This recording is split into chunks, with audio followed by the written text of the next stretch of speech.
पूतना रूप बदल करके आई, लक्ष्मी जैसा रूप धारण करके आई, इतनी सुंदर बन करके आई कि सब ब्रजवासियों का मन उस पर चला गया।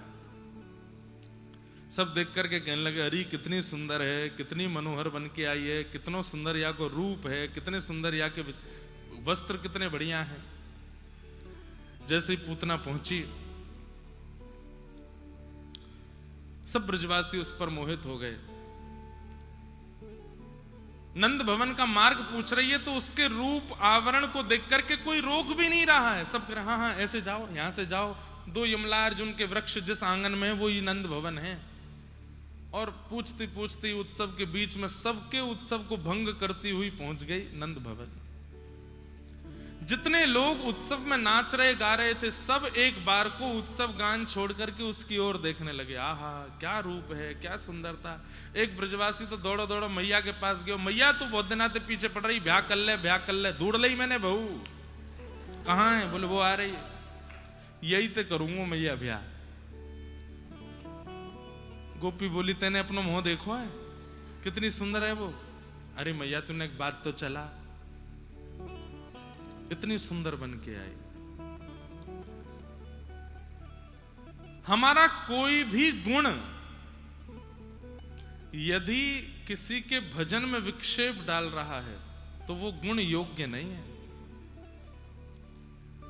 गुण सदैव गौड़ होना चाहिए, गुण सदैव भीतर होना चाहिए। और सबसे बड़ी बात हमारी सुंदरता है, हमारा ज्ञान है, या जो भी गुण है वो गुण श्रेष्ठ तब मानो कि उस गुण का प्रकाश होते ही सामने वाले में प्रेम बढ़े, भक्ति बढ़े, ना कि सांसारिक भोग और आसक्ति बढ़े। वो गुण श्रेष्ठ नहीं। अब मीराबाई बहुत सुंदर थी। मैं कथा में बताया करता हूं कि जब मीराबाई का ब्याह हुआ तो मेवाड़ जब पहुंची, आप सब मेवाड़ से ही हो, मीराबाई जब पहुंची तो ऐसा बाईसा के चरित्र में लिखा है कि मेवाड़ में ज्यादा संत महापुरुषों का आगमन होता नहीं था।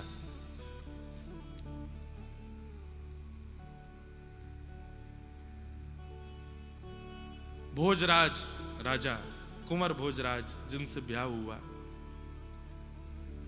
वे रोज देखते हैं कि उनके राजभवन के बाहर इतने संत महात्माओं की भीड़, और सब केवल एक ही जगह खड़े रहते हैं। कहां?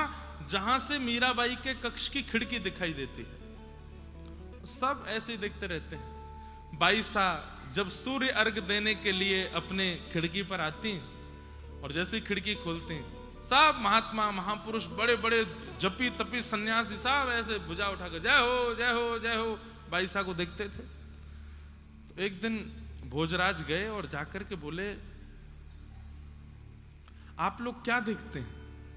मीरा बहुत सुंदर है, उसका रूप बहुत आकर्षक है, वो देखने आते हैं। तो सब बोले नहीं भगवान, हरिद्वार नहाए आए, सब जगह घूमे आए, बड़े बड़े तीर्थन में जाए करके जब तब कर आए, उसके बाद एक क्षण के लिए ठाकुर जी का अनुभव होता है।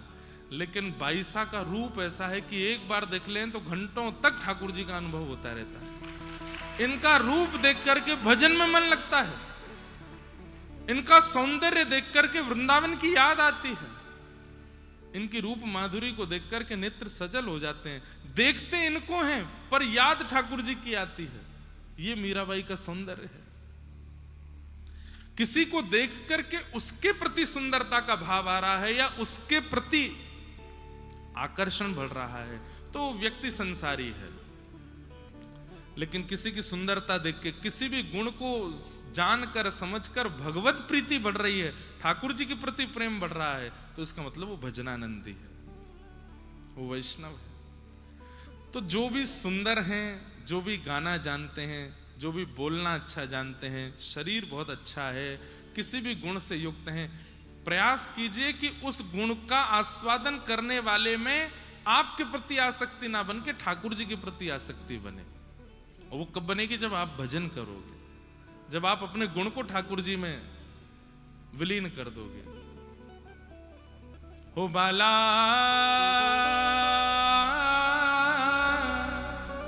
मैं बैरागन हूंगी, मैं बैरागन। क्यों हूंगी बैरागन? जिन भेषा मेरो सावरो रीझे, जिन भेषा मेरो सावरो रीझे, मैं सो ही भेष धरूंगी हो बाला, सो ही भेष धरूंगी हो मैं बैरागन हो। अच्छा, गुण को श्रेष्ठ बनाने का एक उपाय और है। क्या? उस गुण से संसार को ना रिझा के ठाकुर जी को रिझाओ। जो भी गुण है, अब जैसे किसी को गाना आ जाता है तो वो माइक ले ले करके सब जगह अपने प्रस्तुति करने लगता है कि 4 लोग मेरी वाहवाही कर दें, 4 लोग मुझसे रीझ जाएं, 4 लोग मुझसे प्रसन्न हो जाएं। ना, गाना आता है तो एकांत में बैठ के ठाकुर जी के सामने गाओ, ठाकुर जी को रिझाने का प्रयास करो। वो दुनिया वाहवाही नहीं चाहिए, आप एक बार बोल दो वाह, आप एक बार वाह बोल दोगे, नाथ में प्रसन्न। भोजन बनाना आता है, कई लोग होते हैं उनके हाथ में स्वाद होता है। महाराज ऐसे ऐसे लोग होते हैं, किसी सामग्री को छू दें स्वादिष्ट हो जाती है। कुछ भी बना दें, जैसे घर की मां पीली दाल बनाएगी, बिल्कुल साधारण, कुछ नहीं डाला, हल्दी नमक डाला है, उस दाल का स्वाद कोई और पकड़ ही नहीं सकता, इतनी बढ़िया बनती है। वो रोटी बना के लाती है, गरम गरम फुल्का बना के लाती है, उस पर घी डाल देती है, दही से खा लो तो इतना स्वाद लगता है। क्यों? कईयों के हाथ में स्वाद, और हाथ में नहीं, व्यवहार में स्वाद होता है। अगर उस गुण से वो स्वाद बनाने वाला ये सोचने लग जाए ना, खाने वाले यूं कहते हैं किसने बनाया, उंगली काटते रह गए, इतना बढ़िया स्वाद, बिगड़ जाएगा। वो प्रसादी सिद्ध करने वाला ठाकुर जी को रिझाने का प्रयास करने लग जाए, ठाकुर जी की सेवा में प्रयास करने लग जाए, काउदना ठाकुर जी चटकारे लेकर के खा रहे हो, तब आपका गुण सार्थक हो। और भैया ये बात मैं इसलिए कह रहा हूं कि संसार बहुत विचित्र है। आज आपके गुण से रीझेगा, कल उसी गुण की निंदा करने लगेगा। लेकिन ठाकुर जी एक बार जिस गुण से रीझते हैं ना, जीवन भर फिर उस गुण के अधीन रहते हैं, सदा उसके अधीन रहते हैं। इसलिए रूप है, सौंदर्य है, शरीर है, वाणी है, भोजन बनाने की कला है, नृत्य करने की कला है, कोई भी गुण आपके पास है, उस गुण से प्रयास करो ठाकुर जी को रिझाने का। जब ठाकुर जी के सन्मुख उस गुण का ज्यादा आप प्रवाह करने लगोगे ना, धीरे धीरे उस गुण से सब रीझने लगेंगे। हमने एक आध कथा में बताया, पूज्य गुरुदेव भगवान भी जानते हैं। प्रारंभिक समय में जब कथाएं बहुत कम होती थी ना, तो हम अपनी गौशाला में जाके कथा करते थे, गैयाओं को सुनाते थे। सुबह 5 बजे गैयाओं के बीच में बैठ करके और ऐसा तखत लगा करके वहां गैयाओं को कथा सुनाता था मैं। आज भी याद है वो समय, सर्दियों के समय कोहरा में जाते थे, गैयाओं को जाकर के सानी में थोड़ी कुछ सेवा करते, उसके बाद आसन लगा के चारों तरफ गैया बैठी हैं और बीच में कथा सुनाते। नंदोत्सव होता था तो बढ़िया गुड़ के लड्डू बनवा के ले जाते, वही उछालते गैया के ऊपर, बधाई हो बधाई हो। स्थिति ये हो गई थी कि घर के किसी कार्य में व्यस्त होने के कारण जब मैं गौशाला नहीं जा पाता था तो हमारे ग्वारिया बाबा का फोन आता, बोले गैया रम्मा रही हैं सुबह से, अम्मा अम्मा कर रही है, आज कथा वक्ता नहीं आयो, आज कथा नहीं सुनी। अपने गुण का प्रयोग एक बार भगवत सन्निधि में या भगवत प्रियों की सन्निधि में करने लग जाओ, उनको रिझाने का प्रयास करो। संसार रीझे ना रीझे, इससे आपका अभिप्राय ही नहीं रहेगा। हमको पहले कोई नहीं सुनता, आज सब सुनने, और जरूरी नहीं हमेशा सुनेंगे, हो सकता है 10-5 साल बाद फिर से कोई ना सुने, लेकिन तब भी हमारे पास में एक जगह है, कोई नहीं सुनेगा तो मैं फिर से गौशाला में ही सुनाऊंगा, गैया ही सुनेंगे। आपको बस ये बात बतानी कि अपने गुण का प्रयोग ठाकुर जी की सेवा में करो।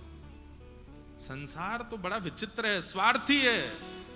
आज आप बढ़िया लग रहे तो आपकी वाहवाही, कल कोई और बढ़िया लगा तो उसकी वाहवाही। लेकिन ठाकुर जी को आप बढ़िया लग गए, आपसे बढ़िया भी कोई आ जाएगा ना तो आपकी ही वाहवाही करेंगे। इसका एक प्रसंग है कि जयदेव महाप्रभु ने गीत गोविंद की रचना की। गीत गोविंद महाकाव्य को लिखने के बाद जगन्नाथ महाप्रभु को इतना प्रिय लगा वो कि आज भी जगन्नाथ जी वस्त्र में गीत गोविंद अंकित करके अपने तन पर धारण करके सोते हैं रात्रि में।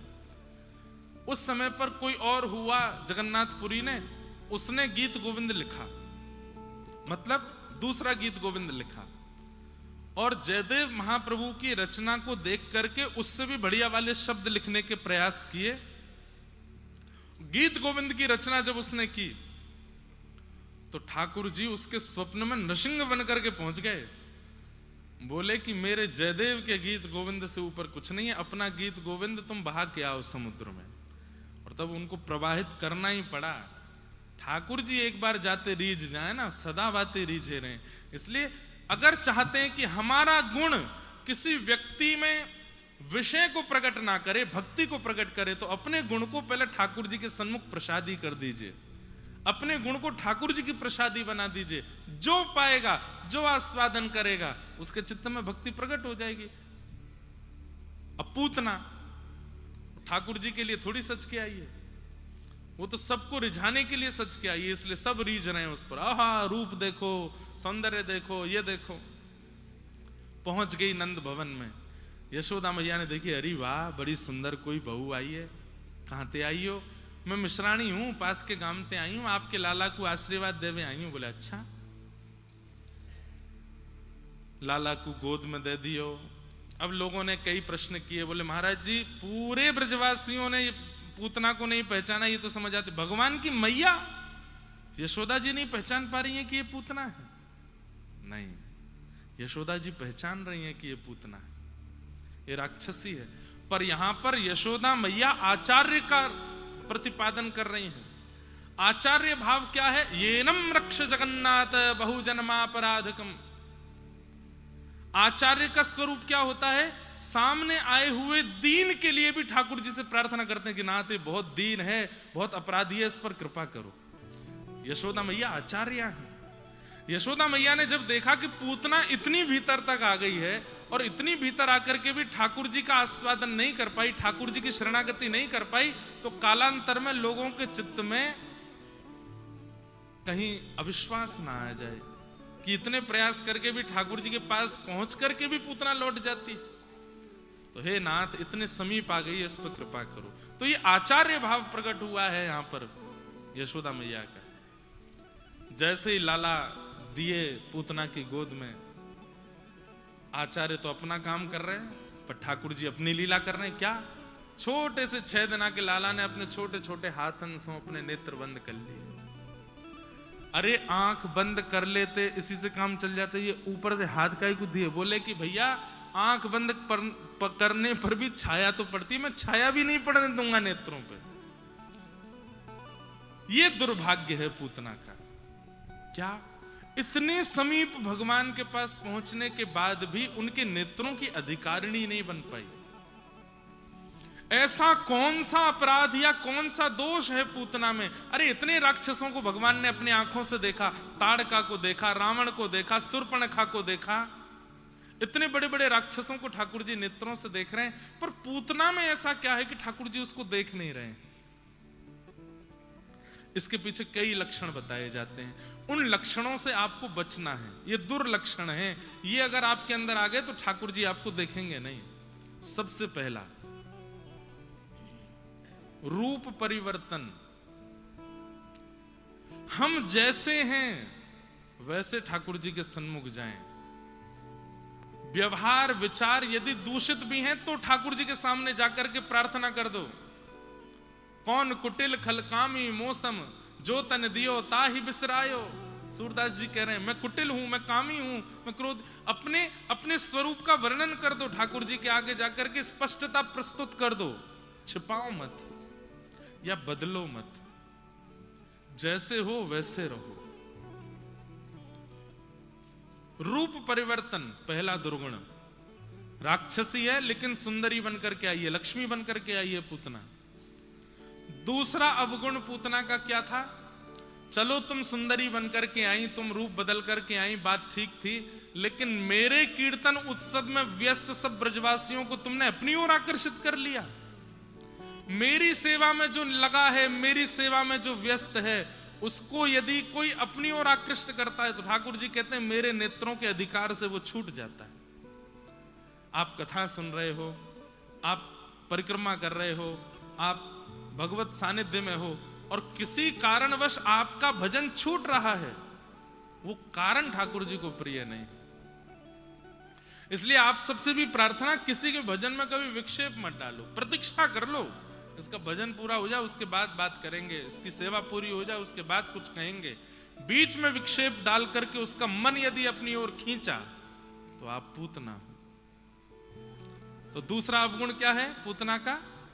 वैष्णव भक्ति में विक्षेप डाल रही है पूतना। ये दो अपराध पूतना के, जिनके कारण ठाकुर जी उसको देख नहीं रहे। अनेक कारण बताए गए ठाकुर जी ने नेत्रबंद क्यों किए। एक बहुत सुंदर कारण यह भी है कि ठाकुर जी ने नेत्रबंद करके महादेव का ध्यान किया और कहा, महादेव हम तो अभी 6 दिन आके हैं, दूध घी दही मक्खन खावे आए हैं और जो मौसी हमको विष पिलावे आ गई है अभी थे कालकूट। अब मुंह को विष पीवे को तो अभी अभ्यास ना है, तो आप मेरे चित्त में आए के बैठ जाओ, मैं जब यहाँ को दूध पीऊंगा तो विष विष तुम पी जाइयो, दूध में पी जाऊंगा। महादेव का स्मरण कर रहे हैं। और सबसे सुंदर उदाहरण, आहा अहो बकीयम स्तन कालकूटम जिघांक्षया पाययदप्य साध्वी लेभे गतिं धातृचितां ततोन्यं कंबा दयालुं शरणं व्रजेम।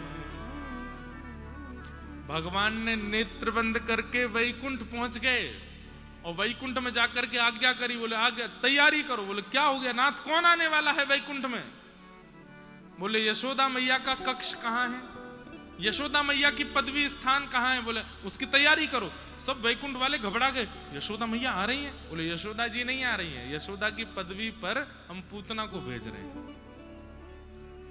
वैकुंठ वालों ने सिर पकड़ लिया, बोले पूतना को यशोदा जी का स्थान क्यों दे रहे हो आप? ठाकुर जी बोले यशोदा मेरी मैया है, वाके काजे तो पूरा वैकुंठ है, लेकिन मेरे परिकर के स्थान, ठाकुर जी जब अवतार लेते हैं तो उनके परिकर का स्थान वैकुंठ में नियुक्त होता है कि जब जब परिकर आएंगे तो उनको ये स्थान देना है। तो यशोदा मैया का स्थान नियुक्त कर दिया। बोले कौन? पूतना आएगी। क्यों? पहले भगवान ने दोष देख करके उसको दर्शन नहीं दिया, उसको देखा नहीं, ये तो पहली बात। लेकिन अपनी कृपालुता कैसे छोड़ सकते हैं ठाकुर जी? वो दीन बंधु हैं, वो कृपालु हैं। इतना करने के बाद भी पूतना पे दया कर रहे हैं। बोले क्या? इसका पयोधर हम पिएंगे और पयोधर पान करके जब इसका वध करेंगे तो मृत्यु के बाद ये वैकुंठ आएगी, यशोदा मैया के स्थान पे बैठेगी। बोले क्यों? मारने आई है आपको, वैकुंठ भेज दीजिए, पर यशोदा मैया के स्थान पे क्यों? ठाकुर जी बोले हमको इसका मारने का तरीका बहुत बढ़िया लग रहा है हमको। कोई अस्त्र से मारता, कोई शस्त्र से मारता, कोई बाण से मारता है, कोई तरीके, ये मैया की तरह वात्सल्य भाव प्रकट करके मारने आई है, इसलिए मैं इस पर बहुत प्रसन्न हूं। इसको यशोदा मैया की गति देनी है। कंबा दयालु, कितने दयालु हैं ठाकुर जी। पहले अवगुण देख करके उसको दर्शन आंख बंद कर ली, लेकिन तुरंत ठाकुर जी का गुण प्रकट हो। एक क्षण बाद ही ठाकुर जी ने वैकुंठ में जाके व्यवस्था कर दी। बोले उसको भी यहां भेजेंगे। कई बार हम लोग कह देते हैं कि श्री जी अवगुण नहीं देखते, लेकिन ठाकुर जी देखते हैं। इतनी ज्यादा बुराई भी नहीं करनी चाहिए। ठाकुर जी ठीक है पहले पहले कभी अवगुण देखते हैं, लेकिन ठाकुर जी की आदत है, स्वभाव है गुण देखना और अवगुण होते हुए भी उस पर कृपा करना। वो स्वभाव है ठाकुर जी का। पूतना ने जैसे अपना पयोधर भगवान के मुख में दिया, भगवान ने पहले उसके विष को पिया, रसतत्वों को पिया, दुग्ध को पिया, पुण्यों को पिया, पापों को पिया, और पीते पीते पीते पीते 15 मिनट हो गए ठाकुर जी को। पूतना बोली मरता नहीं है बालक, इतनी देर हो गई, कालकूट विष, भयंकर विष लगा के आई थी पयोधर में, अभी तक नहीं मरा। जैसे पूतना ने देखा तो अंत में ठाकुर जी ने प्राणै समम रोष समन्वितो पिबत, जैसे ही प्राण पीने प्रारंभ किए सा मुंच मुंचालिमित प्रभाषिणी। अरे बालक छोड़, अरे बालक छोड़। पकड़ करके ठाकुर जी को अपने पयोधर से दूर करने लगी, लेकिन ठाकुर जी ने ऐसे जकड़ करके पकड़ा है उसके पयोधर को, नहीं छोड़ रहे हैं। पूज्य गुरुदेव भगवान कहते हैं कि 6 दिना के लाला बोल पड़े, मौसी जी हम पे तो पकड़वो ही आवे, छोड़वो ना आवे। और एक बार जाय को पकड़ ले ना तो फिर ठिकाने लगा कि छोड़े। और महाराज पूतना का विशाल विकराल स्वरूप हो गया, चिल्लाने लगी, चीखने लगी, लेकिन ठाकुर जी उसके पयोधर को नहीं छोड़ रहे हैं, प्राण पी रहे हैं। हमारे आचार्य चरण इस पर इतना सुंदर भाव कहते हैं कि पूतना के प्राण इतने पवित्र नहीं है कि ठाकुर जी पिए, फिर प्राण क्यों पी रहे हैं। हमारे पूज्य नाना जी सुनाते थे कि लाला पूतना के प्राण नहीं पी रहे भगवान, तो बोले पूतना भगवान के पास आने से पहले असंख्य बालकों को मार के आई है ब्रजमंडल में, उन सबके प्राणों का हरण करके आई है। तो ठाकुर जी ने मन में विचार कियो, जन्माष्टमी को उत्सव चल रहा है, 6 दिना भये, अभी तो 6 महीना तक उत्सव चलना है, नेक देर में बात फैल जाएगी, यहाँ बालक मर गए, यहाँ बालक मर गए, यहाँ बालक मर गए, सब जगह से अशुभ समाचार आवेंगे, तो उत्सव विश्राम हो जाएगा, और उत्सव विश्राम होएगा तो इन ब्रजवासी को कल्याण नहीं हो पाएगा, और वे निर्दोष बालक मेरे प्रकट होने के बाद बालकन को वध नहीं होना चाहिए। तो भगवान ने पूतना के भीतर से उन समस्त निर्दोष बालकों के प्राण निकाल करके उन सब बालकों को पुनः जीवित कर दिया, जितने बालक मरे थे। इस प्रकार पूतना का वध किया। नंद भवन के पीछे महाराज किलोमीटरों में जाकर के उसका शरीर गिरा, धड़ाम से आवाज आई, पृथ्वी हिल सी गई, सब ब्रजवासी दौड़े तो देखे नंद भवन की पीछे की दीवार टूटी है और विशाल विकराल राक्षसी पड़ी है। यशोदा मैया ढूंढी, कहां यशोदा मैया, कहीं और कार्य में व्यस्त, दौड़ी दौड़ी आई, कहां भयो, अरे लाला कहां है, पलना में देखे लाला नहीं, अरे वो सुंदरी आई, वही गोद में लेके बैठी, कहां गई। तो पूतना के अंग पर अभी भी वो वस्त्र थे जो सुंदरी वाले थे। यशोदा मैया बोली, अरे ये सुंदरीता के भेष में ही राक्षसी आई, लाला को लेके। ऊपर चढ़ के देखी तो ठाकुर जी पयोधर पे अभी भी पौड़े। सब ने ऊपर चढ़ के छोटे से लाला को नीचे उतारो। जो ब्रजवासी कह मेरो या ते ब्याह कराई दियो, बाकी मैया बोली, अरे करेगो ब्याह, देख कैसी बन के आई है ये। मैया आज के बाद नियम लूंगो, बोले का कोई सुंदरी ते ब्याह नहीं करूंगो, कहा पतो बाद में चल के ऐसी है जाए। लेकिन ये सब बातें तो एक तरफ की विनोद की हैं, लेकिन इसमें एक बहुत सुंदर प्रसंग है। क्या 6 दिन हो गए ठाकुर जी को प्रकट हुए, और 6 दिन से ब्रज में एक वर्ग है जो बहुत व्याकुल है, और वो है गौ माता। गैया गौशाला में खड़ी खड़ी रम्भा रही है। नंद घर आनंद भयो जय कन्हैया लाल की उत्सव सुनकर के उनको प्रसन्नता भी हो रही है, लेकिन वे दुखी भी हो रही हैं। क्यों? अरे ठाकुर जी कहते मैं गैयान की रक्षा के काजे आया हूं, 6 दिन है गए अभी तक हमें दर्शन नहीं दिए। इन ब्रजवासीन को दर्शन दे रहे हैं, संत महात्मान को दर्शन दे रहे हैं, और हम गैया। अरे यमुना जी को भी दर्शन दिया आपने, मथुरा से आते समय यमुना जी को भी दर्शन है गयो, हम गैयान के काजे आए, हमें कब दर्शन दोगे। तो ठाकुर जी ने 6 दिना से यूं सोच रहे हैं, इन गैयान के कहा करूं, कोई ऊंची नसैनी आवे, लंबो ऊंचो मंच आवे तो वहां से इनको दर्शन कराऊं अपनो। सो पूतना को मंच बना के बुलाया ठाकुर जी ने। जैसे ही पूतना विशाल विकराल हुई, पयोधर पर पड़े भय ठाकुर जी ने गौशाला में खड़ी खड़ी सब गैयान को दर्शन दे दियो। सब गैयान ने ठाकुर जी को देख लियो, सब आनंदित है गए। इतना ही नहीं, वो गैया सब व्याकुल थी। तो जब ठाकुर जी को पूतना का स्पर्श हुआ, सब गोपियां बोली, राक्षसी ने लाला को स्पर्श किया है, लाला को शुद्धिकरण करना पड़ेगा, कहां लेके जाएं? बोले गौशाला लेके चलो। और तुरंत ठाकुर जी को लेकर के गैयान के बीच में सब गोपियां आई हैं। आहा, गौमूत्रेण स्नापित्वा, ऐसी चिकित्सा दुनिया में कहीं नहीं हो सकती। गौमूत्र से ठाकुर जी को स्नान कराया। गौमूत्रेण स्नापित्वा पुनर्गौ रजसार्भकम् रक्षम चक्रुश्च शक्रता द्वादशांगेषु नाम भी। गैयान के गौमूत्र से स्नान करायो, गौ खुर ठाकुर जी के श्री अंग पर लगाई है और एक गोपी गोद में लेके बैठी है और एक गोपी गैयान की पूंछ से लाला को झाड़ो दे रही है। और सबसे बड़ी बात, 12 अंगों पर रज लगा करके भगवान के नाम से ही भगवान को झाड़ा दे रहे हैं। ठाकुर जी मंद मंद मुस्का रहे हैं। वाह, इन ब्रज की गोपियों ने आज ये बात सार्थक कर दी कि मोते भी बड़ो मेरो नाम है, मुंह पे भी अलाय बलाय आवेगी तो मेरे नाम से ही दूर की हो जाएगा। और गैयाओं को ठाकुर जी का स्पर्श हो गया तो जो एक वर्ग नाराज बैठा था वो भी प्रसन्न हो गए, सब गैयाओं का भी आज उत्सव हो गया। इस प्रकार ठाकुर जी की पूतना मर्दन लीला हुई। बोलो भक्तवत्सल भगवान। ठाकुर जी धीरे धीरे 3 महीना के है गए और भगवान को पलना उत्सव मनाया गयो। पहली बार ठाकुर जी ने करवट ली है पूरे ब्रजमंडल में। ढिंढोरो पिट गो महाराज की नंद के लाला ने करवट ली है, बधाई हो, नंद के लाला ने करवट ली है। श्री सांडिल्य मुनि के पास में पहुंच गए नंद बाबा। सांडिल्य मुनि बोले कैसे आए? बोले लाला ने करवट ली है, एक उत्सव करनो है। सांडिल्य मुनि हंसे, बोले करवट को कौन सा उत्सव होवे? बोले करवट को उत्सव करनो है। सांडिल्य मुनि बोले भैया करवट को कोई उत्सव नहीं है, या तो बढ़िया तुम पलना उत्सव करो लाला को। और पलना उत्सव में कहा करें? बोले केवल पुआ और रबड़ी की भंडारो कर दो। सब ब्रजवासियों को न्योता दिया गया, पुआ और रबड़ी को भंडारो भयो। लाला गदमद रस ऐसे हैं बिल्कुल, ये महाराज ऐसे हाथ कर लें तो यूं लटके हाथ, पी पी के दूध बिल्कुल ऐसे है गए, गाल मोटे मोटे, और महाराज ऐसे सुंदर कमल जैसे नेत्र ठाकुर जी के, और ये बढ़िया स्वरूप है ठाकुर जी को। सब ब्रजवासी तो कोई लाला के हाथ दबावे, कोई पाम दबावे, खिलखिल करके ठाकुर जी हंसे।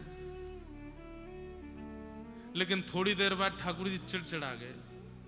और कोई गोपी आवे वो गाल खींचे, कोई गोपी आवे वो थोड़ी खींचे, पाम खींचे, सोई ठाकुर जी जोर से रोए।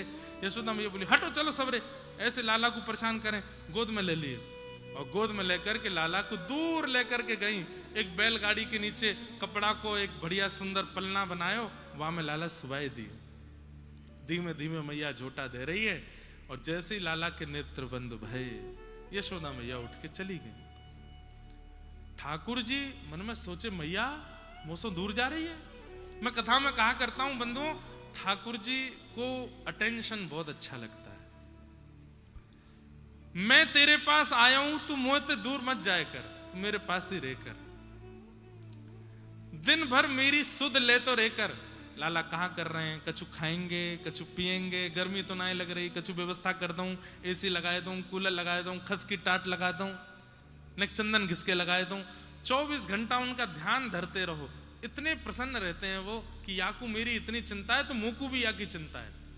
लेकिन सुबह दर्शन किए फिर पूरे दिन अब पूछे ही नहीं रहे कहां है ठाकुर जी। प्रिय नहीं ठाकुर जी।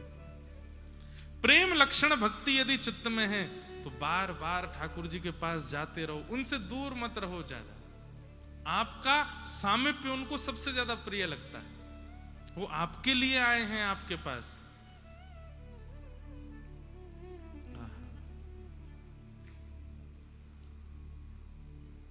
यशोदा मैया जैसी जान लगी, ठाकुर जी बोले मैया बड़े बड़े योगी तपी सन्यासी विरक्त हजार हजार वर्ष तक हिमालय पर तपस्या करते हैं, तब भी मेरी एक झांकी नहीं देख पाते, और मैं तेरे यहां लाला बन के आयो, तुम मुझको अकेलो छोड़ के जा रही है?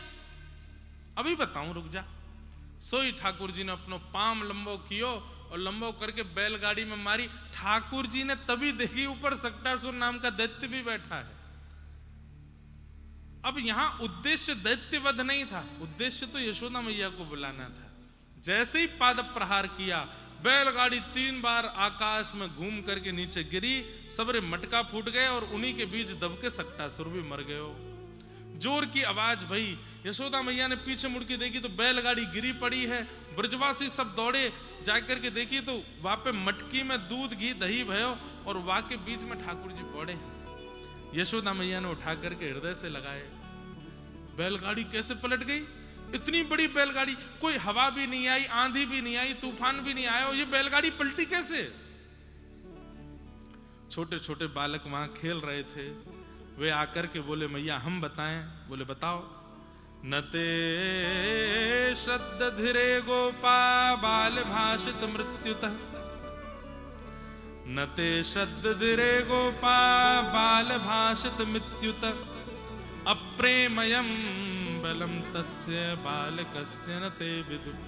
छोटे छोटे बालकों ने अपनी सहज वाणी में कहा मैया इतरो लाला है ना, जाने इतनो पाम लंबो कियो हमने अपनी आंखन ते देखी मैया, ये इतनो सुनाए जो इतनो लंबो है गो मैया, और याने अपनो पाम लंबो करके यूं तक के मारी बैलगाड़ी में, सुई बैलगाड़ी 3 बार पलट के गिर गई नीचे।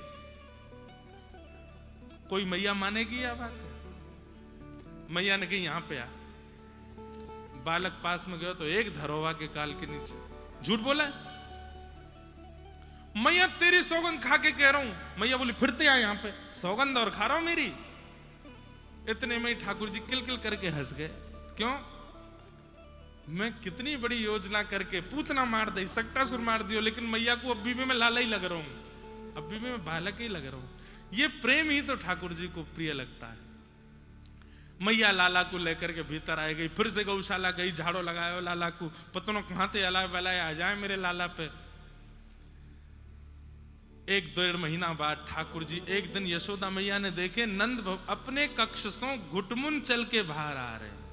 अब तो यशोदा मैया इतनी प्रसन्न है गई, तुरंत गई और जाकर के तिजोरी में से 2 छोटी छोटी सुंदर पायल निकाल के लाई। वहां में सुंदर सुंदर रुंझन रुंझन आवाज करवे वाली बढ़िया सुंदर शब्दावली प्रकट है वारी पायल लेके आई।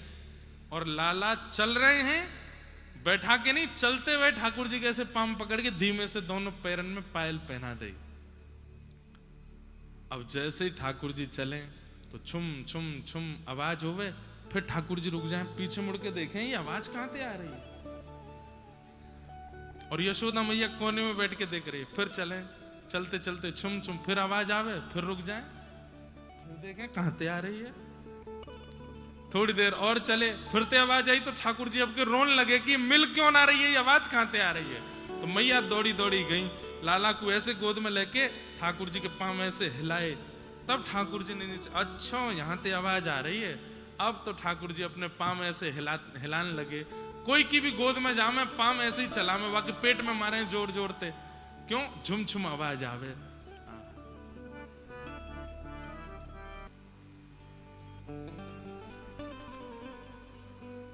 छुम छुम स्वर तो नहीं है ये। लाल जी पैरन में पायल पहन के ऐसे घुटमुन चलना सीख गए। मैया गोद में लाला को बैठा के सिखाती है, लाला बोल मैया, नहीं बोलते। नंद बाबा आते हैं, मैया ना बोलेगो, पहले बाबा बोलेगो, मेरी गोद में दो। बाबा अपने संग ले जाते हैं, बाबा बोलते हैं लाला बोल बाबा, नहीं बोलते। दाऊ दादा आते हैं, बोले भैया बोलेगो, पहले मेरी गोदी में दो। छोटे से दाऊ दादा ठाकुर जी को लेके जाते हैं, बोले लाला भैया, नहीं बोलते। सब समझाते हैं, ठाकुर जी कुछ नहीं बोलते। एक दिन यशोदा मैया लाला को गोद में लेकर के गौशाला गई तो गैया को देख के छोटी सी उंगली करके ठाकुर जी बोले गैया। और जैसे ही बोले गैया, मैया बोली कहा गई लाला, तेने कहा गई, दोबारा बोलिए। गैया। और मैं कौन हूं, मैं कौन हूं, मैया। अब जैसे ही मैया बोली, इतने में मैया दौड़ करके गई नंद बाबा के पास, बोले लाला ने मैया बोली, अच्छा मेरी गोद में। लाला मैं कौन, बाबा। दाऊ दादा है, बोले मेरी गोद में। लाला मैं कौन, बोले भैया। अब तो सब ब्रजमंडल के लोग अपनी अपनी गोद में ले में सब लाला से अपना नाम बुलवा रहे हैं। लाला एक बार बोलते गोपी, तो ठाकुर जी तोतली भाषा में गोपी बोलते हैं, किसी को श्यामा बोलते हैं, किसी को कुछ ही नाम से बोलते हैं। ऐसे ठाकुर जी सबके नाम, लेकिन सबसे पहले ठाकुर जी ने मुख से बोला गैया, गैया का नाम बोला। और धीमे धीमे अब ठाकुर जी खंभ पकड़ के खड़े हो जाते हैं और खड़े होकर के धीमे धीमे चलना प्रारंभ करते हैं। चलते चलते अचानक से फिर गिर जाते हैं, धम। फिर यशोदा मैया आवे, मैया आगे के अरे लाला कछु ना है भयो, कछु ना भयो। चेंटी मर गई, चेंटी मर गई, रोते हैं ठाकुर जी। फिर उठाए के चलानो सिखावे। मैया धीमे धीमे उंगली पकड़ के चलना सिखाती है। दहली पे ले जाएं और दहली पे ले जाके मैया, अब दहली मैया पार कर जाएं, फिर लाला तक लाला आ जा। तब ठाकुर जी दहली पार करते हैं, अपनी जीभ निकाल करके होठ भींच करके जैसे तैसे दहली पे ऊपर चढ़ते हैं। और चढ़ करके पल्ली तरफ जब उतरने की, तो पल्ली तरफ गहराई ज्यादा है, तो पल्ली तरफ गहराई के कारण ठाकुर जी पूरे लटक गए, लेकिन नीचे पांव नहीं पहुंचे। तो ऐसे ठाकुर जी दहली पे लटके लटके फिर रोते हैं। मैया ये दहली मुंह को मार रही है। ब्रह्मा जी कहते हैं वाह, कहां 2 पग से तीनों लोक नाप लेते हैं। वामन बनकर के गए और जाकर के 2 पग से तीनों लोक नाप लिए, और आज यहां पर दहली नापने के कारण आपके चरण छोटे पड़ रहे हैं। श्रुतिम अपरे स्मृतिम अपरे भजन्तु भव भीता नीतिम अपरे अहम तु नंदम वंदे यस्या लिंदे ब्रह्म वसिता। बोले मैंने ब्रह्म को कहां देखा? बोले श्रुतियों में नहीं दिखे, स्मृतियों में नहीं दिखे, नंद भवन पर लदे हुए दिखे। कहां? दिल्ली पर लदे हुए, ऐसे लटके हुए ठाकुर जी। ऐसी मधुर लीला ठाकुर जी बाल भाव सो कर। बंधुओं एक बात सुनिए, प्रेम जहां होता है ना, वहां प्रभाव होते हुए भी प्रभाव छुपाए जाते हैं, प्रभावशाली होते हुए भी प्रभावों को नष्ट कर दिया जाता है। लेकिन जहां प्रेम नहीं होता, वहां जितना प्रभाव नहीं है उससे ज्यादा दिखाया जाता है। ठाकुर जी यहां प्रभाव को गौड़ करते जा रहे हैं व्रजमंडल में। यशोदा मैया लाला को खूब सुंदर शिक्षा देवे। लाला तेरी आंख कहां है? तो ठाकुर जी ऐसे करते हैं। तेरी जीभ कहां है? तो ठाकुर जी अपनी जीभ निकालते हैं। लाला तेरे हाथ कहां है? तो ठाकुर जी ऐसे करते हैं। और तेरे पाम कहां है? तो ठाकुर जी अपने पैर हिलाते हैं। पेट कहां है? तो ठाकुर जी ऐसे करते। कभी कभी गलती कर देते, पेट कहां है? तो यूं करते हैं। ये पेट है लाला? ये है। ऐसे करके ठाकुर जी सब सीख रहे हैं, कहां मेरे हाथ पैर। छोटे बच्चों को सिखाते हैं, आइस बताओ, आइस कहां है? बच्चे करते हैं ऐसे, आइस। ऐसे ठाकुर जी सीख रहे हैं। सब गोपियां आके परीक्षा लेती हैं ठाकुर जी की। अच्छा लाला सवाब है तो बताइए जीभ कहां है? तो ठाकुर जी अपनी जीभ निकालते हैं। अच्छा लाला की नाक कहां है? तो ठाकुर जी ऐसे करते हैं, ये रही नाक। आंख कहां है? तो आंखें ऐसे मटकाते हैं। एक गोपी चतुर ग्वालिनी बोली, लाला तेरे कान कहां है? ठाकुर जी बोले, या कि मन की जानू, जैसे ही मैं कान पकड़ूंगा सोई कहेगी लाला क्षमा कियो, क्षमा कियो, तू तू तू क्षमा मत मांगे। ठाकुर जी ने अपने कान नहीं पकड़े। लाला तेरे कान कहां है? नहीं बताए। अच्छा मैया तुम तो ऐसे ही कहो, लाला को तो पता ही ना वाके कान कहां है। सो ठाकुर जी उठ के गए, वह गोपी के ही कान पकड़ के बोले, ये रहे कान। अपने कान नहीं पकड़ूंगा। ऐसे ठाकुर जी मधुर मधुर लीला करने लगे हैं। और केवल गले में 2 माल पहन के घूमते हैं। कभी कभी मैया का मन होता है तो कौपीन पहना देती है, नहीं तो निर्वस्त्र ही घूमते हैं। इतनी सुंदर ठाकुर जी की झांकी है। पैरन में छोटी छोटी पाजेब पहनते हैं, हाथ में कड़ूला पहनते हैं। सूरदास जी वर्णन करते हैं एक बहुत सुंदर छवि का।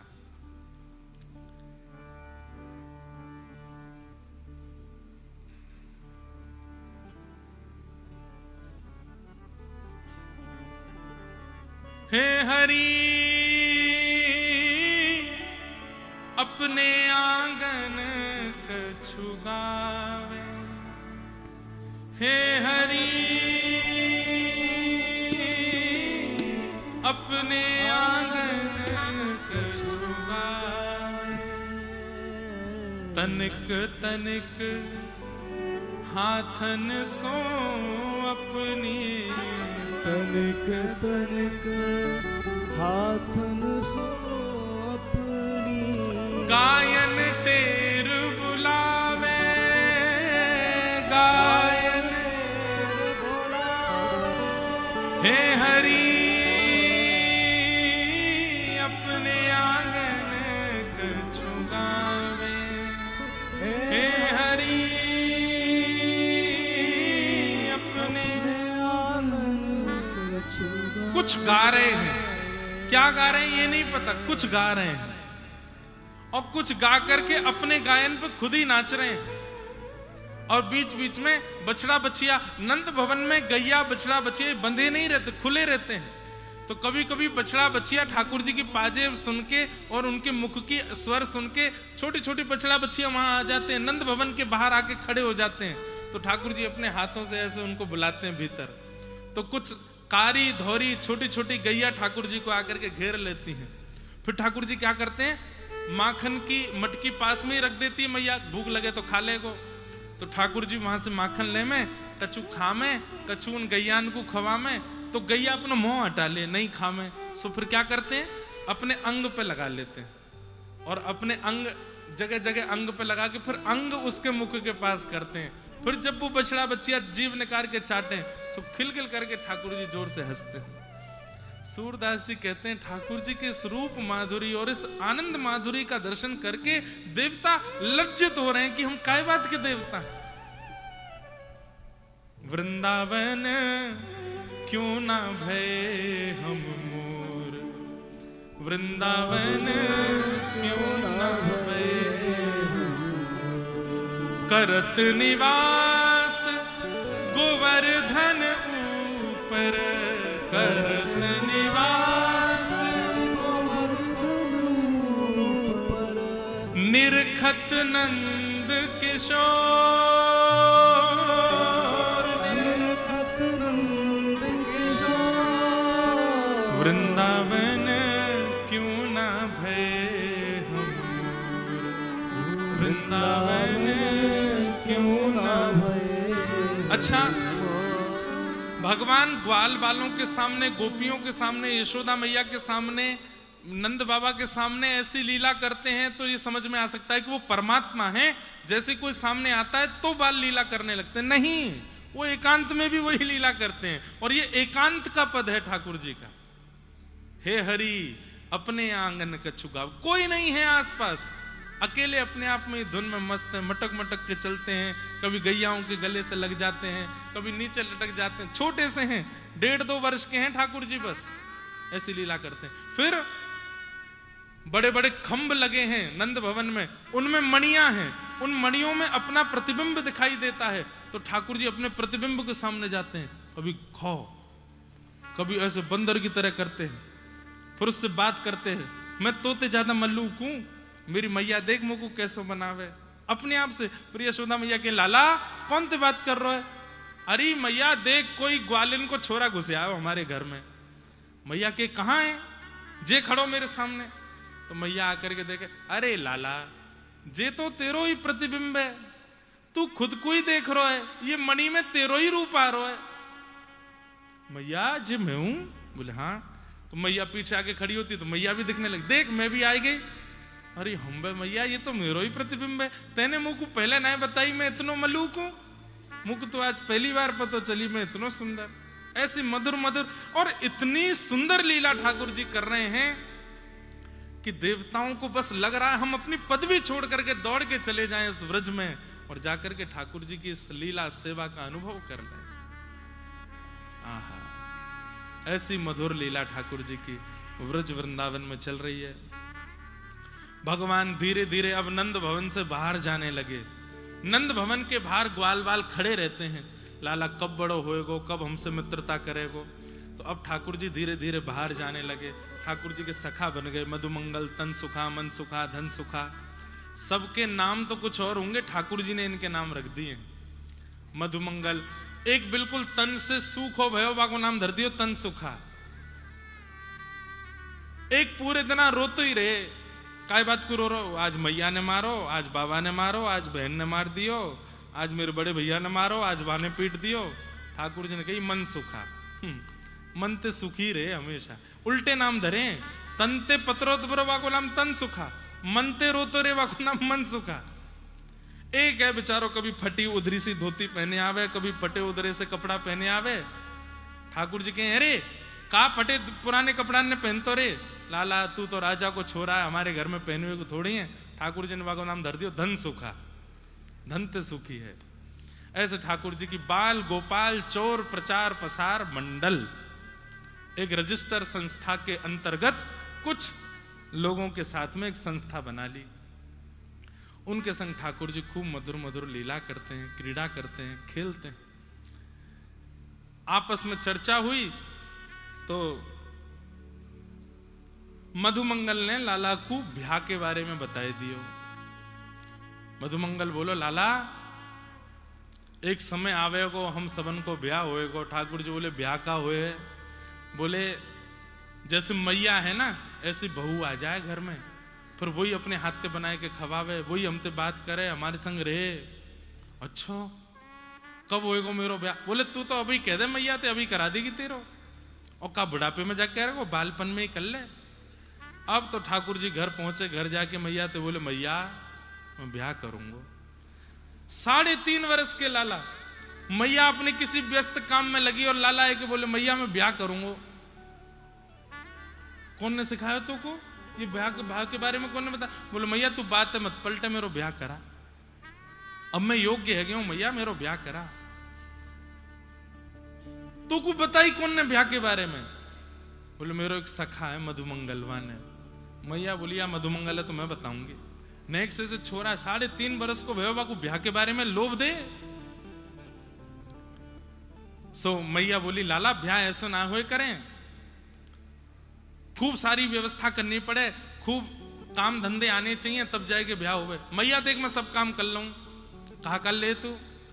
मैं अपने हाथ से दूध पी लूंगा, तेरे हाथ से ना पीऊंगा। देख मैं पीने लगो मैया, अब मैं योग्य है मेरो ब्याह कर दे। मैया बोली, एक काम ते काम ना चल, और भी। मैया मैं अपने आप भोजन करूंगा, तू थाली लगा मेरी। ठाकुर जी ने थाली लगवा ली। रोटी तोड़ में मैं नहीं आ रही, और तोड़ करके ठाकुर जी पा करके अपनी सुघड़ता बता रहे हैं कि मैं योग्य है गया हूं, मेरो ब्याह करो। कंगी लेकर के अपने बाल स्वयं काट रहे, मैया देख अब मैं योग्य है गया, मेरो ब्याह कर दे। एक दिन बैठे गुसल खाने में अपने वस्त्र धो रहे हैं ठाकुर जी। मैया बोली, कहा कर रहे हो? वस्त्र धो रहा हूं। मैया योग्य है गया, मेरो ब्याह कर दे।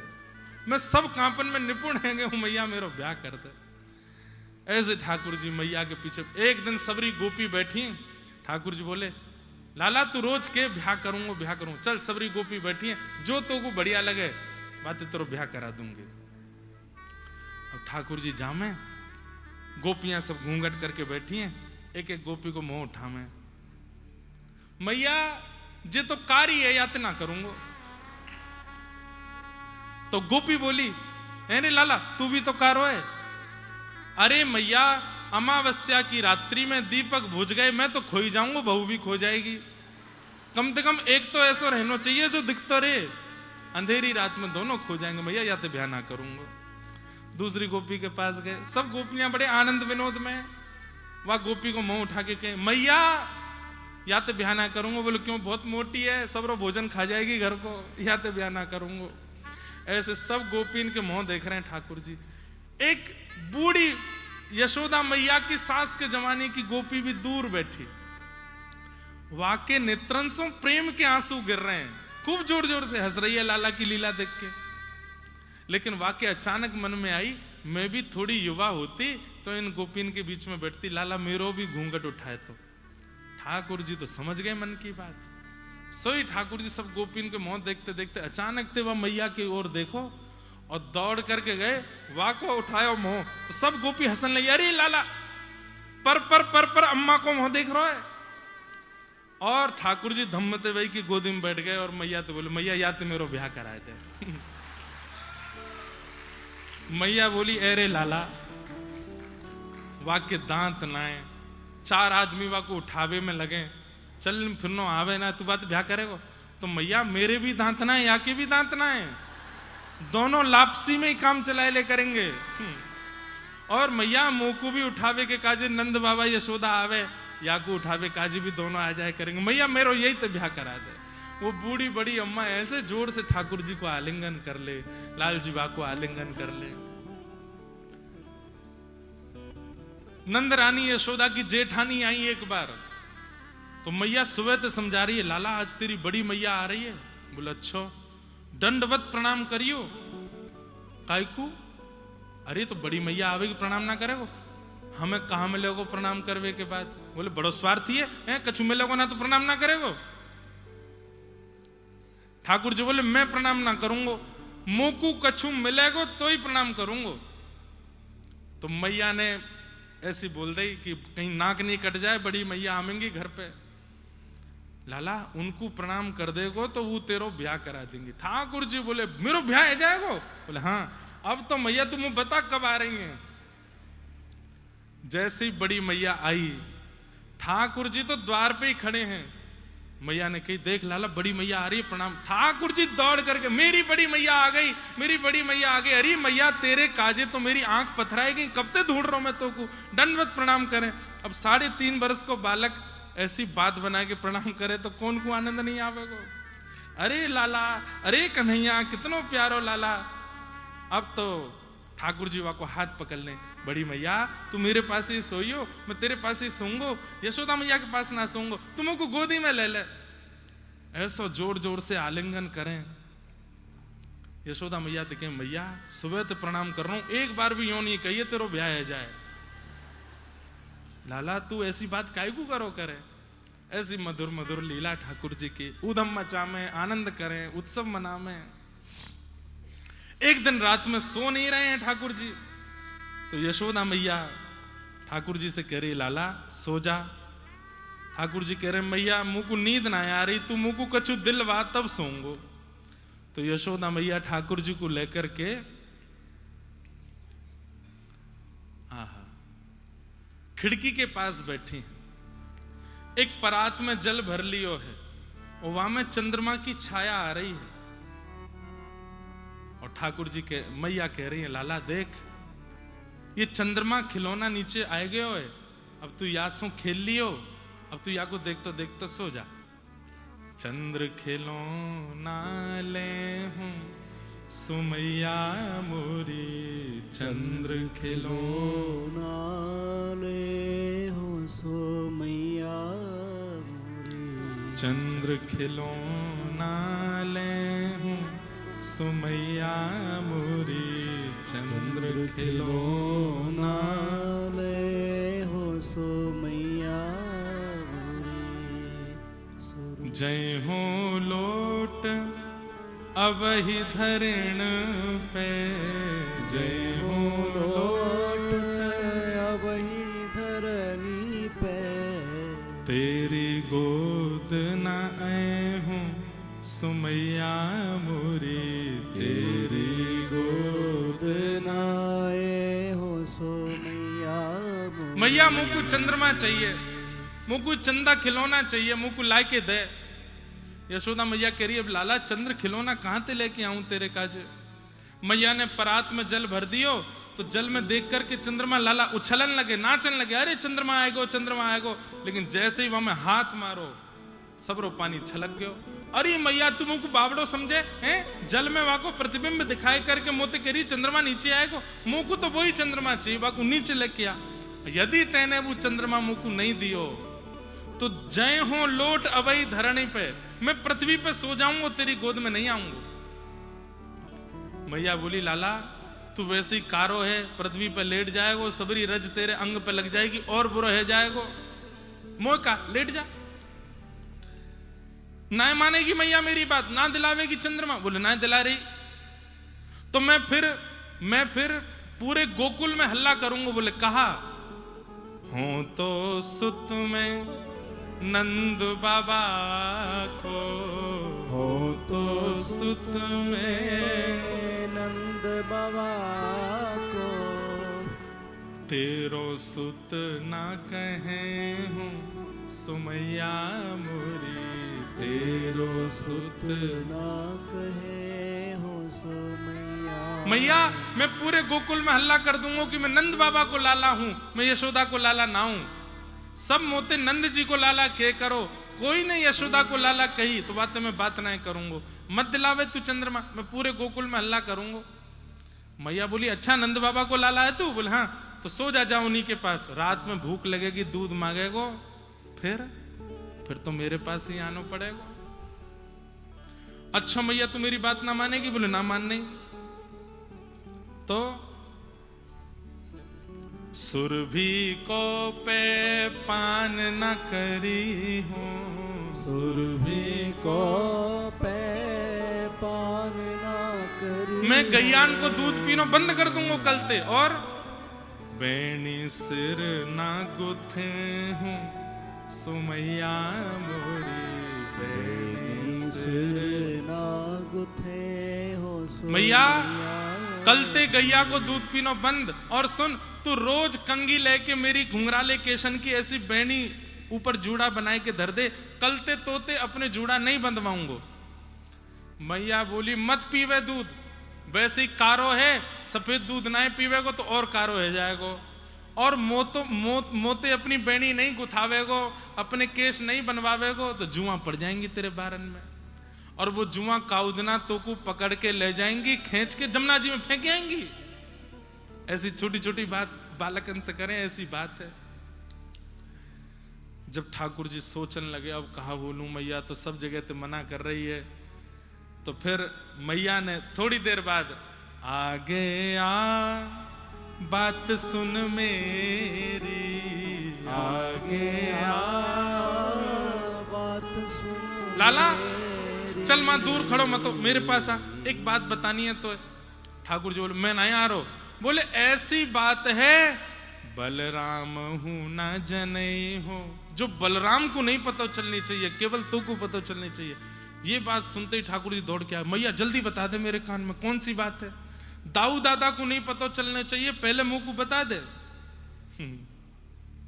हंस समझाए कहत यशोदा, हंस समझाए कहत यशोदा। गोद में लेकर के मैया और कह रही है लाला पीछे पड़ो रे, चंद्रमा चाहिए, चंद्रमा चाहिए, चंद्रमा चाहिए। या चंद्रमा की रट छोड़, यासु बढ़िया एक वस्तु दूंगी तो क्यों। बोले कहा तो को नई दुल्हनिया दे हूं सो लाला मेरे, नई दुल्हनिया ले हो सो लाला।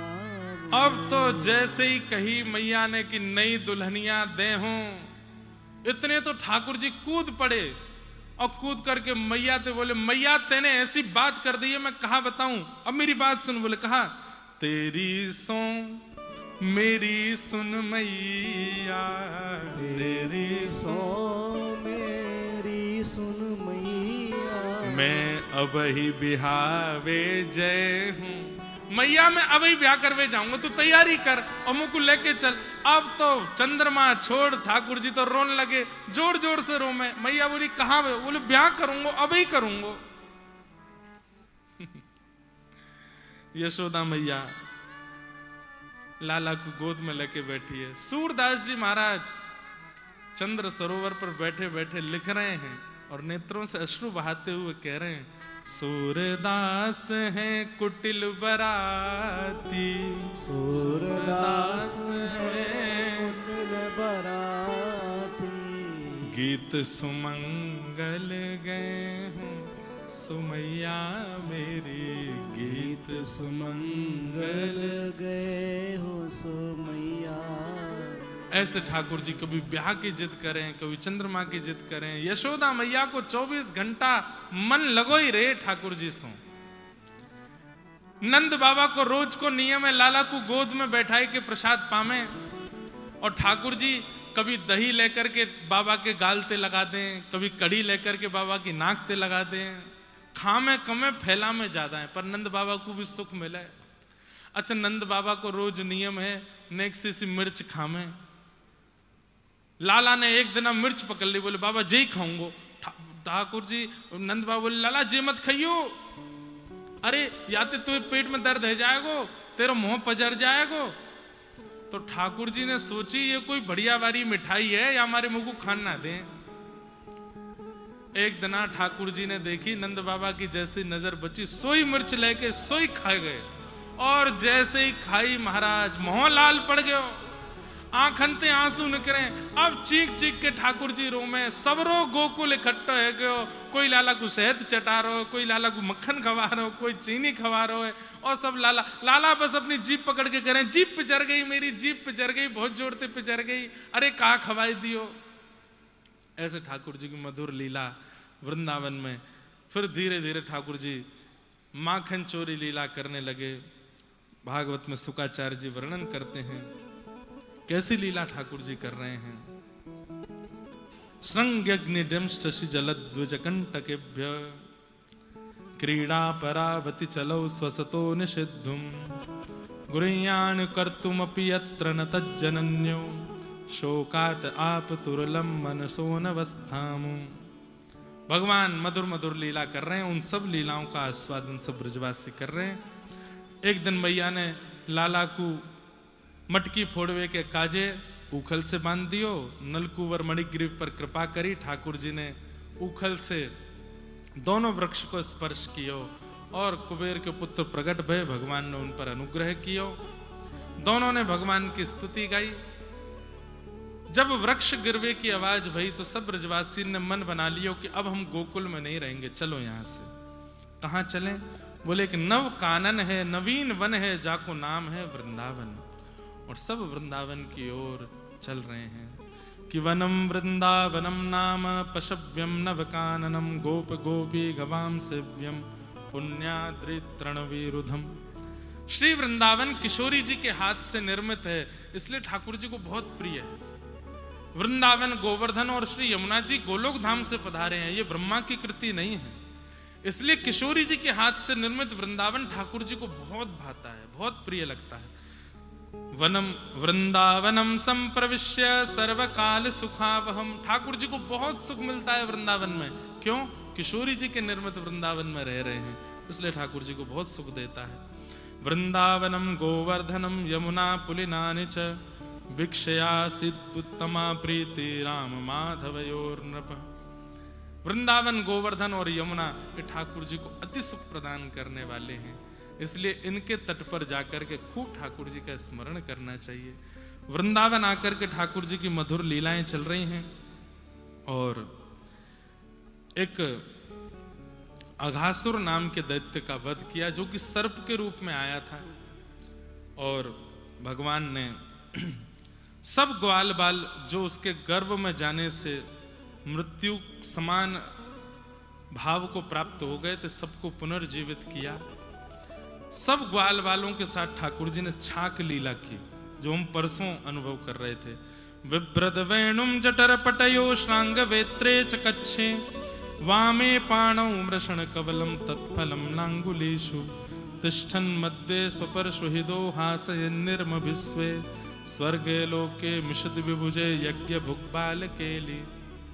बीच में ठाकुर जी बैठ जाते हैं, चारों तरफ ग्वाल बाल बैठे हैं, कभी कोई सामग्री लेकर खामे। और ठाकुर जी की कितनी सुंदर झांकी है। विभ्रद वेणुम जठर पटयो श्रांग वेत्रे च कच्छे। एक बाम भाग में तो वेणु दबा रखी है, एक बाम भाग में श्रृंगी दबा रखी है। बीच में ठाकुर जी बैठे हैं, चारों तरफ ग्वाल बाल बैठे हैं।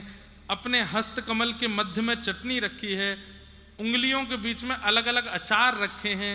एक हाथ में सुंदर कवल रोटी का लेके ठाकुर जी एक बार रोटी खाते हैं, फिर कोई अचार चाटते हैं, फिर रोटी खाते हैं, फिर कोई चटनी चाटते हैं, फिर रोटी खाते हैं, फिर कहे ए मधुमंगल तू कहा लेके आयो? बोले मैं तो ये लाऊं, चल खवा मुकू। ए तनसुका तू कहा लेके आयो? तू भी खवा। सबन के हाथ से खाते हैं। बीच में बैठ के मधुर गोपाल जी का ये छाक लीला का उत्सव होता है। ग्वाल बालों के हाथ से खा रहे हैं, झूठन कूटन सब चल रहा है। ये देख करके ब्रह्मा जी को मोह हो, ब्रह्मा जी के मन में संशय हो गया कि ये भगवान नहीं हो सकते। यज्ञ भोक्ता भगवान ऐसे किसी के भी हाथ से खा रहे हैं, कहीं भी झूठन कूटन खा रहे हैं। व्रज की लीला में कथा आती है कि भगवान को एक सखा मन सुखा पुरानी कढ़ी लेके आयो, ठाकुर जी को खवानी पड़ेगी खट्टी कढ़ी, या हमारे एकांत में जाके अकेलो ही पारो। ठाकुर जी ने देखी, अरे मेरो सखा मनसुखा कहाँ है? बोले वो तो लाला एकांत में बैठो है। ठाकुर जी दौड़ करके गए तो मनसुखा मुख से लगा के कढ़ी पी रो। ठाकुर जी ने वहां को पात्र पकड़ो, अरे क्या कर रहे हो? लाला 4 दिना की पुरानी कढ़ी खट्टी है गई, तू माने ना है, सबसों ले लेके खावे। अब खट्टी कढ़ी खाए के तेरी आंख मिच जाएंगी, गरो खराब हो जाएगो, या हमारे में एकांत में ही पारो। ठाकुर जी बोले फिर भी मोकू तो मिल गई। कहां मिली? मैंने तो सबरी खा ली। सो ठाकुर जी ने वहां की ठोड़ी पकड़ी और वहां के होठ के ऊपर बनी वही कड़ी की मूछ, यहां थोड़े बहुत छींटा लग रहे, जीव निकाल के ठाकुर जी चाट गए वहां के मुंह को। अरे बड़ी स्वाद है, कैसी बढ़िया मधुर लग रही है। आज दधी, हमारे अष्ट सखा गाते हैं। कैसी छाक लीला होती है ठाकुर जी की। वहां मन सुखा के मुंह पे लगी हुई कड़ी चाट गए, मन सुखा के नेत्रन से आंसू गिर रहे हैं। लाला तू इतनो प्रेम काय को करे हमसो, हम तेरे योग्य तो है ना, हम इतने श्रेष्ठ तो है ना, फिर भी तू हमसे इतना प्रेम क्यों करे। ठाकुर जी बोले तुम सब मेरे प्राण हो, तुमसे प्रेम ना करूं, तुम सब मेरो जीवन हो। आहा, कैसी छाक लीला। आज दधी मीठो मदन गोपाल, आज दधी मीठो मदन गोपाल। ऐसो दधी हम कबहू न चाख्यो, ऐसो दधी हम कबहू न चाख्यो। सुन गोकुल के नाथ,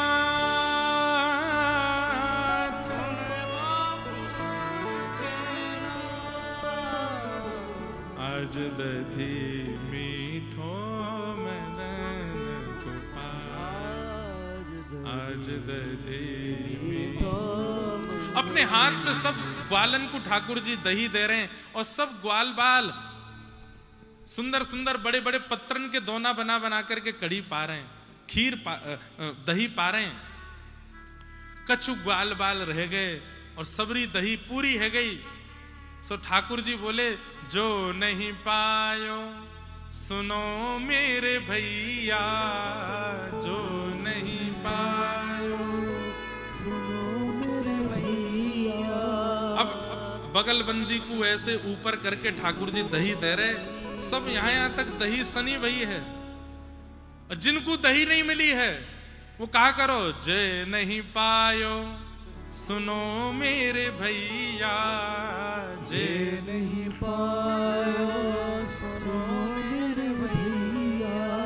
मेरी हथेली चाट, मेरी हथेली चाट। अरे ऐसो प्रेमी कोई है सके। आप अपने सखा के साथ में एक थाली में भोजन कर रहे हो, भोजन करने के बाद कभी ऐसा होगा कि आप अपने सने भाई हाथ को ले भैया या कुछ चाट ले, कभी नहीं हो सकता। ठाकुर जी अपने सने भाई दही के हाथ को ग्वाल बालन को दे रहे हैं, अरे जे अंगूठा तेरो, जे वारी उंगली तेरी, ये उंगली तेरी, सबरे चाट ले। और सब ठाकुर जी के हाथ को चाट रहे हैं। आकाश में खड़े हुए ब्रह्मा जी बोले ना, ये भगवान नहीं हो सकते, ये परमात्मा नहीं हो सकते। और बस इसी संशय के कारण ग्वाल बालों का हरण करके ले गए। भगवान हाथ धोकर के यमुना जी से आए, देखा सब ग्वाल बाल कहां हैं, ढूंढा नहीं मिले, नेत्र बंद करके ध्यान लगाया तो पता चला कि ब्रह्मा हरण करके ले गया। ठाकुर जी बोले इस ब्रह्मा को इतनी हिम्मत। अब सोचो जब ब्रह्मा जी की मति घूम सकती है ठाकुर जी की लीला पे, तो हम तो मानव हैं। भगवान ने सारे ग्वाल बाल अपने अंग से प्रकट कर दिए। श्री कृष्ण ही ग्वाल बाल बन गए, श्री कृष्ण ही गैया के बछड़ा बछिया सब बन गए।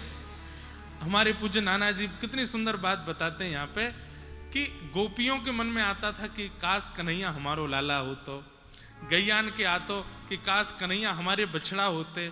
आज ठाकुर जी ने सबकी इच्छा पूरी कर दी, सबके ग्वाल बाल बछड़ा बछिया सब ठाकुर जी बन गए।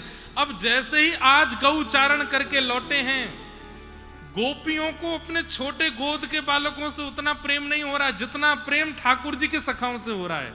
उनको गोद में लेके बैठी हैं, क्यों?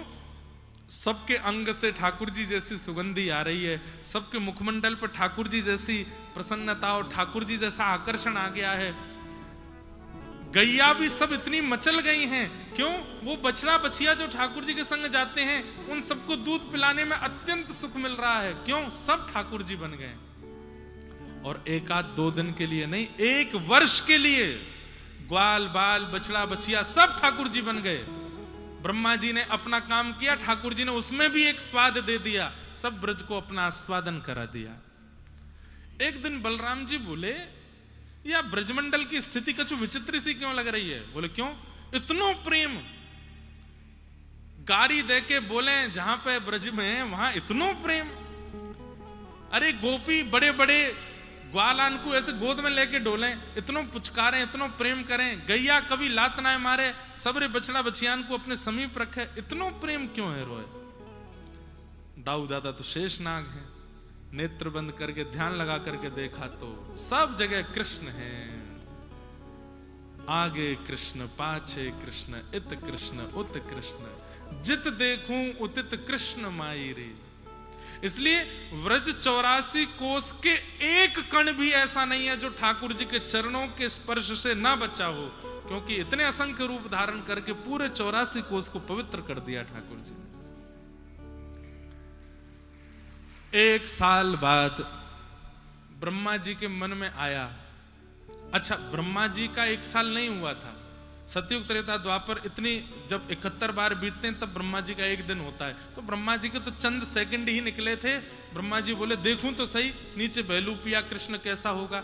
नीचे आकर के देखा, सब रे ग्वाल बाल बछड़ा बचिया जितने ब्रह्मलोक में सब नीचे भी हैं। ब्रह्मा जी समझ गए मेरी जैसी कृति मैं भी दोबारा नहीं बना सकता, पर ये दोबारा बनाने की सामर्थ्य केवल परमात्मा में है। मैंने संशय करके भूल कर दी, भगवान से क्षमा मांग लेता हूं। ब्रह्मलोक गए थे बछड़ा बछियाओं को वापस लेने के लिए, इनसे पहले ठाकुर जी वहां पहुंच गए और ब्रह्मा बन करके बैठे हैं। ब्रह्मलोक में जैसे ही ब्रह्मा जी ने प्रवेश किया, देखा सामने सिंहासन पर शंख चक्र गदा पद्मधारी ठाकुर जी विराजमान हैं। चरणों में बैठ करके क्षमा मांगी, ठाकुर जी मुझे क्षमा कर दें, मुझसे अपराध हो गया, मैंने बहुत बड़ी गलती कर दी, मैं पहचान नहीं पाया आपके रूप को। तो बोले काय बात के ब्रह्मा हो, हमारे रूप माधुरी को नहीं पहचान पाते? तब ब्रह्मा जी ने स्तुति गा करके कई बातें यहाँ पर कहीं, बहुत सुंदर है स्तुति ब्रह्मा जी की, पर उसका भी हम केवल प्रणाम मात्र करते हैं।